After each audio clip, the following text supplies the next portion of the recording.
ನಮಸ್ಕಾರ, ನಾನು ನಿಮ್ಮ ರಾಕೇಶ್ ಶಾರುಂಡಿ. ಇದೊಂದು ನೋವಿನ ಸುದ್ದಿ. ಯಾರೆಲ್ಲ ಸರಿಗಮಪವನ್ನ ನೋಡ್ತಾ ಇರ್ತಾರೋ ಅವ್ರೆಲ್ರಿಗೂ ಕೂಡ ರತ್ನಮ್ಮ, ಮಂಜಮ್ಮ ಅನ್ನೋ ಒಂದಿಬ್ರು ಅಂಧ ಗಾಯಕಿಯರ ಬಗ್ಗೆ ಪರಿಚಯ ಇರುತ್ತೆ ಅಂತ ಅಂದ್ಕೊಳ್ತೀನಿ. ಅದರಲ್ಲಿ ಒಬ್ಬ ಗಾಯಕಿಯಾದಂಥ ಮಂಜಮ್ಮ ಇವತ್ತು ಇಹಲೋಕವನ್ನ ತ್ಯಜಿಸಿದ್ದಾರೆ. ಅನಾರೋಗ್ಯದ ಕಾರಣವಾಗಿ ಅವರು ಇಹಲೋಕವನ್ನ ತ್ಯಜಿಸಿದ್ದಾರೆ. ಜೊತೆಗೆ ಮಾಧ್ಯಮಗಳಲ್ಲಿ ಈಗಾಗಲೇ ಅವರು ಮಾತನಾಡಿರೋ ಜೊತೆಗೆ ಹಳಲನ್ನ ತೋಡ್ಕೊಂಡಿರೋ ವಿಡಿಯೋ ವೈರಲ್ ಆಗ್ತಾ ಇದೆ. ನಾನು ಅರ್ಜುನ್ ಜನ್ಯ ಅವ್ರನ್ನ ನೋಡಬೇಕು, ಜಗ್ಗೇಶ್ ಅವ್ರನ್ನ ನೋಡಬೇಕು, ತುಂಬ ಕಷ್ಟ ಆಗ್ತಾ ಇದೆ ಲೈಫ್ ಅಂತ ಹೇಳಿ ಅದರ ಕುರಿತಾಗಿ ಒಂದಿಷ್ಟು ಮಾಹಿತಿಯನ್ನು ಹೇಳ್ಬಿಡ್ತೀನಿ. ಯಾಕೆಂದರೆ ಅನೇಕ ಗಾಯಕಿಯರಾಗಿರ್ಬೋದು ಅಥವಾ ಪ್ರತಿಭೆಗಳಾಗಿರ್ಬೋದು, ಟ್ಯಾಲೆಂಟ್ಸ್ಗಳಾಗಿರ್ಬೋದು ರಿಯಾಲಿಟಿ ಶೋಗಳಿಗೆ ಬರ್ತಾರೆ. ಅದಾದ್ಮೇಲೆ ಸ್ವಲ್ಪ ಖ್ಯಾತಿ ಸಿಗುತ್ತೆ, ಹೊರಗೋಗಿ ಅವರದ್ದೇ ಬದುಕನ್ನು ಕಟ್ಕೊಳ್ತಾರೆ. ಎಲ್ಲೋ ಒಂದು ಕಡೆ ಮತ್ತೆ ಅದೇ ಸ್ಥಾನಕ್ಕೆ ಬಂದು ನಿಂತು ಬಿಡ್ತಾರನೋ ಅಂತ ಅನಿಸ್ಬಿಡುತ್ತೆ. ಅದಕ್ಕೆ ಅನೇಕ ಉದಾಹರಣೆಗಳು ಕೂಡ ಇದ್ದಾವೆ. ನಮ್ಮ ಕಣ್ಣು ಮುಂದೆಯೇ ನೀವು ಹುಚ್ಚ ವೆಂಕಟ್ ಅನ್ನೋ ಒಬ್ಬ ವ್ಯಕ್ತಿಯನ್ನು ಕೂಡ ನಾವು ನೋಡಿದ್ದೀವಿ. ರಿಯಾಲಿಟಿ ಶೋ ನಂತರ ಅವ್ರ ಬದುಕು ಹೇಗಾಯಿತು ಅಂತ. ಅದರ ಜೊತೆಗೆ ಇನ್ನೊಬ್ಬರಾದಂಥ ಇದೇ ಹಳ್ಳಿ ಐದ ಪ್ಯಾಟೆಗೆ ಬಂದ ರಿಯಾಲಿಟಿ ಶೋದಲ್ಲಿ ಬಂದಂಥ ರಾಜೇಶ್, ಅವರ ಪರಿಸ್ಥಿತಿ ಏನಾಯಿತು ಅನ್ನೋದು ಗೊತ್ತೇ ಇದೆ. ಈಗ ನಿಧನರಾಗಿರ್ತಕ್ಕಂಥ ಅಂಧ ಗಾಯಕಿಯಾದಂತಹ ಇದೇ ಮಂಜಮ್ಮ ಅವರ ತಂಗಿ ಮಾಧ್ಯಮಗಳ ಮುಂದೆ ಮಾತನಾಡಬೇಕಾದ್ರೆ ನಾನು ತುಂಬ ಪ್ರಯತ್ನ ಪಡ್ತಾ ಇದ್ದೀನಿ, ನಮ್ಗೆ ಸಹಾಯ ಮಾಡಬೇಕು. ಅರ್ಜುನ್ ಜನ್ಯ ಅವ್ರನ್ನ ಕಾಂಟ್ಯಾಕ್ಟ್ ಮಾಡಲಿಕ್ಕೂ ಕೂಡ ನಮ್ಮ ಹತ್ರ ಯಾವುದೇ ಕಾಂಟ್ಯಾಕ್ಟ್ಸ್ ಇಲ್ಲ. ಜಗ್ಗೇಶ್ ಅವ್ರನ್ನ ಮೀಟ್ ಆಗಬೇಕಿತ್ತು, ಅದು ಕೂಡ ಸಾಧ್ಯ ಆಗ್ತಾ ಇಲ್ಲ. ಯಾರಾದರೂ ಸಹಾಯ ಮಾಡಿ ಅಂತ ರಿಕ್ವೆಸ್ಟ್ ಮಾಡ್ಕೊಳ್ತಾ ಇದ್ದಾರೆ. ಆ ಸಲುವಾಗಿ ನಾನು ಕೂಡ ಅರ್ಜುನ್ ಜನ್ಯ ಅವರಿಗೆ ನೇರವಾಗಿ ಕರೆಯನ್ನು ಕೂಡ ತಗೊಂಡೆ. ಮಾತನಾಡೋಣ, ಈ ಥರದ ವಿಷಯನಾದರೂ ಗೊತ್ತಿದೆಯೋ ಇಲ್ಲೋ ಅಂತ. ಯಾಕೆಂದ್ರೆ ಅವ್ರ ಮನೆಗೆ ರೇಷನನ್ನು ಪ್ರತಿ ತಿಂಗಳು ಕಳಿಸ್ತಾ ಇದ್ದಂಥವ್ರು ಇದೇ ಅರ್ಜುನ್ ಜನ್ಯ ಅವರು. ಅದು ಅವರು ಒಂದು ಒಳ್ಳೆಯ ಗುಣ ಅಂತ ಹೇಳ್ತೀನಿ ನಾನು. ಹಾಗಾಗಿ ಅರ್ಜುನ್ ಜನ್ಯ ಅವ್ರಿಗೆ ಫೋನ್ ಮಾಡಿದಾಗ ಅವರು ಸರಿಗಮಪದಲ್ಲಿದ್ದಾರಂತ, ಅದೇ ಸ್ಟುಡಿಯೋದಲ್ಲಿ ಬ್ಯುಸಿ ಇದ್ದಾರೆ ಈಗ ಸದ್ಯ. ನನಗೂ ಕೂಡ ಆ ವಿಚಾರ ಗೊತ್ತಿಲ್ಲ, ನಿಜಕ್ಕೂ ಆಘಾತ ಆಯಿತು ಅನ್ನೋದನ್ನು ಮಾತ್ರ ಹೇಳಿದ್ರು. ಅದಾದಮೇಲೆ ಮಾತನಾಡ್ತೀನಿ ಅನ್ನೋ ಒಂದು ರಿಯಾಕ್ಷನ್ ಕೂಡ ಅವರಿಂದ ಬಂತು. ಸ್ನೇಹಿತರೆ, ನಿಮ್ಗೆಲ್ರಿಗೂ ಕೂಡ ಗೊತ್ತಿರೋ ಹಾಗೆ ಈ ರಿಯಾಲಿಟಿ ಶೋಗಳು ಹೇಗೆ ವರ್ಕ್ ಆಗ್ತವೆ ಅನ್ನೋದು ಕೂಡ ಗೊತ್ತಿದೆ. ನಾನಿಲ್ಲಿ ಯಾವುದೇ ಒಂದು ರಿಯಾಲಿಟಿ ಶೋಗಳನ್ನು ದೂರ್ಲಿಕ್ಕೆ ಹೋಗ್ತಾ ಇಲ್ಲ. ಆದರೆ ಅದಾದಮೇಲೆ ಅವ್ರ ಲೈಫ್ ಹೇಗೆ ಬದಲಾಗುತ್ತೆ ಅನ್ನೋದನ್ನು ಕೂಡ ನಾವು ತುಂಬ ಕೂಲಂಕುಷವಾಗಿ ನೋಡಬೇಕಾಗತ್ತೆ. ಇದೇ ತುಮಕೂರಿನ ಮಧುಗಿರಿ ತಾಲೂಕಿನ, ತುಮಕೂರು ಜಿಲ್ಲೆ ಮಧುಗಿರಿ ತಾಲೂಕಿನ ಡಿ.ವಿ. ಹಳ್ಳಿ ಅನ್ನೋ ಗ್ರಾಮದಲ್ಲಿ ದಂಡಿ ಮಾರಮ್ಮ ಅನ್ನೋ ದೇವಸ್ಥಾನದ ಮುಂದೆ ಮಾರಮ್ಮನ ಗೀತೆಗಳನ್ನು ಹಾಡ್ಕೊಳ್ತಾ ಇದ್ದವರು ಇವರು. ನಿಮಗೆ ರತ್ನಮ್ಮ ಮಂಜಮ್ಮ ಅಂದರೆ 2018 ಅಂದರೆ ಸರಿಗಮಪ ಸೀಸನ್ 17 ಬಂತಲ್ವ, ಅದರ 2018ನೇ ಇಸ್ವಿಯಲ್ಲಿ ಬಹಳಷ್ಟು ಜನ ಅವ್ರನ್ನ ತುಂಬ ಇಷ್ಟಪಡ್ತಾ ಇದ್ರಿ, ಅವರ ಹಾಡುಗಳನ್ನು ಕೇಳ್ತಾ ಇದ್ರಿ, ಮೆಲ್ಕು ಹಾಕ್ತಾ ಇದ್ರಿ. ಅಂಧ ಗಾಯಕಿಯರಾಗಿರೋದ್ರಿಂದ ಪ್ರತಿ ಮನೆಗಳಿಗೂ ಕೂಡ ಅವರು ತಲುಪಿದ್ರು. ಅವರ ಹಾಡುಗಳನ್ನು ನೀವು ಕೂಡ ಇಷ್ಟಪಟ್ಟು ಕೇಳ್ತಾ ಇದ್ರಿ.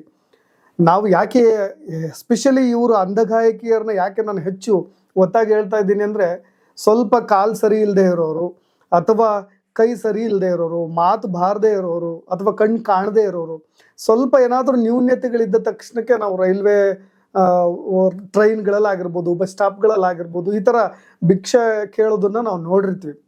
ಅದನ್ನು ನಾವು ಅನುಕಂಪದ ರೀತಿಯಲ್ಲಿ ಅವ್ರಿಗೆ ಸಹಾಯ ಕೂಡ ಮಾಡ್ತೀವಿ. ಆದರೆ ನಮ್ಮ ಕಾಲ ಮೇಲೆ ನಾವು ನಿಂತ್ಕೊಳ್ಬೇಕು, ನಮ್ಮ ಬದುಕನ್ನು ಕಟ್ಕೋಬೇಕು ಅನ್ನೋ ಉದ್ದೇಶದಿಂದ ಇದೇ ರತ್ನಮ್ಮ ಮತ್ತು ಮಂಜಮ್ಮ ಇಬ್ಬರೂ ಕೂಡ ಹಾಡುಗಳನ್ನು ಹೇಳ್ತಾ ಅದ್ರ ಮುಖಾಂತರ ಜೀವನವನ್ನು ಸಾಗಿಸ್ತಾ ಇದ್ದರು. ಯಾರೋ ಒಬ್ಬರು ಅವ್ರನ್ನ ಗುರುತಿಸಿ ಸರಿಗಮಪ ವೇದಿಕೆಗೂ ಕೂಡ ಕರೆತಂದ್ರು. ಅದಾದ್ಮೇಲೆ ಅವ್ರಿಗೆ ಪ್ರಖ್ಯಾತಿ ಕೂಡ ಸಿಕ್ತು. ಪ್ರಖ್ಯಾತಿಯ ನಂತರ ಅವರಿಗೆ ಮನೆಯನ್ನು ಕಟ್ಟಿಸ್ಕೊಡ್ಲಿಕ್ಕೆ ಒಂದು ಸೂರು ಕೂಡ ಇರಲಿಲ್ಲ. ಹೊಟ್ಟೆ ಪಾಡಿಗಾಗಿ ಜೀವನ ನಡೆಸ್ಕೊಂಡಿದ್ದವರು.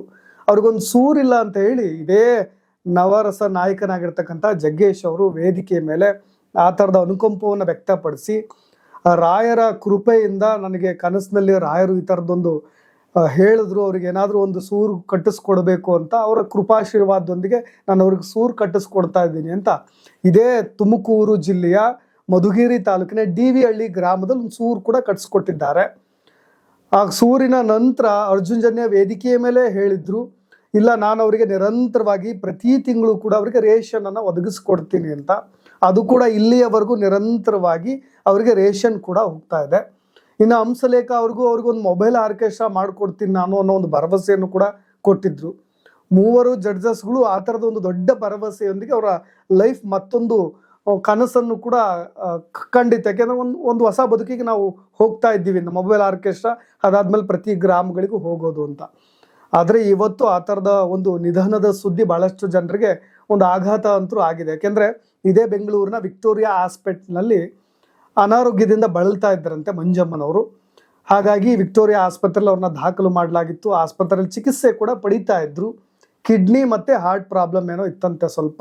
ಆದರೆ ಅನಾರೋಗ್ಯದ ಕಾರಣದಿಂದಾಗಿ ಮತ್ತೆ ಬಹು ಅಂಗಾಂಗ ವೈಫಲ್ಯದಿಂದಾಗಿ ಅವರು ಇವತ್ತು ಮಾನವನಪ್ಪಿದ್ದಾರೆ. ಜೊತೆಗೆ ಇದಾದ ನಂತರ ಮನೆಗೆ ಅವ್ರನ್ನ ಮೃತದೇಹವನ್ನು ಕೂಡ ಈಗಾಗಲೇ DV ಹಳ್ಳಿಗೆ ಕರೆತಂದಿದ್ದಾರೆ. ಮನೆಯ ಮುಂದೆಯೇ ಅವರ ಮೃತದೇಹವನ್ನು ಇಟ್ಕೊಂಡು ತಮ್ಮ ಅಳಲನ್ನ ಹೊರ ಹಾಕಿರೋದು ರತ್ನಮ್ಮನವರು. ನಮ್ಮ ಲೈಫ್ ತುಂಬಾ ಕಷ್ಟ ಆಗ್ತಾ ಇದೆ ಅಂತ.